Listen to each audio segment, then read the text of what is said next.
د پاکستان صدراعظم په کابل کې د مشروع حکومت د جوړېدو غوښتنه وکړه. د پاکستان موقت صدراعظم وایي له افغانستان سره ستونزه به هغه مهال حل شي چې په کابل کې مشروع حکومت رامنځته شي.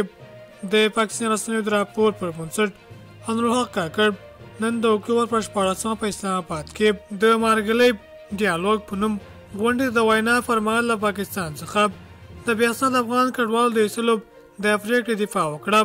وی ویل له پاکستان سره به د افغانستان مسایل هغه وخت حل شي چې په کابل کې یو مشروع حکومت رامنځته شي. د ټي ټي پي ته په اشاره ویل چې غیر حکومتي عوامل د پاکستان امنیت ګواښي.